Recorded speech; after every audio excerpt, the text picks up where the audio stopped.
বাংলাদেশ ও ভারতের পশ্চিমবঙ্গের উপর দিয়ে তীব্র দাবদাহ বয়ে চলছে। অসহনীয় গরমে জনজীবন কাহিল হয়ে পড়েছে। তাপমাত্রার পারদ সবসময় 40-এর উপরে থাকছে।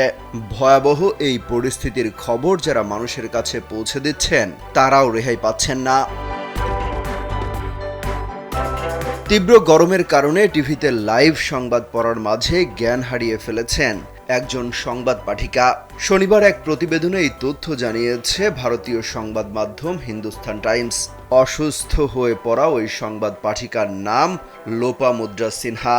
নিজের 21 বছরের ক্যারিয়ারে এমনটি আর কখনো ঘটেনি তার। তাই ভক্তদের বিষয়টি জানাতে একটি ভিডিও বার্তা দিয়েছেন কলকাতা দূরদর্শন টিভির অতি পরিচিত মুখ লোপা। ওয়ালটন ফ্যানের অ্যারোডাইনামিক ব্লেড ঘরের কোনায় কোনায় ঠান্ডা বাতাস ছড়িয়ে হাওয়া বদলে নেয়। গত 19 এপ্রিল শুক্রবার সকালে নিউজ বুলেটিন পড়ার সময় এই ঘটনা ঘটেছে। লোপার শেয়ার করা ভিডিওতে দেখা যায় তিনি দক্ষিণবঙ্গের দাবদাহের সংবাদ পড়ছেন।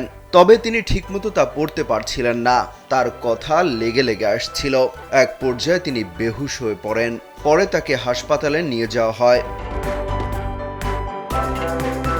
লোপা জানান, দূরদর্শনের নিউজ ফ্লোর সাধারণত শীততাপ নিয়ন্ত্রিত। তবে ওই দিন কাজ করছিল না এসি, তাই ফ্লোর মারাত্মক গরম হয়ে গিয়েছিল।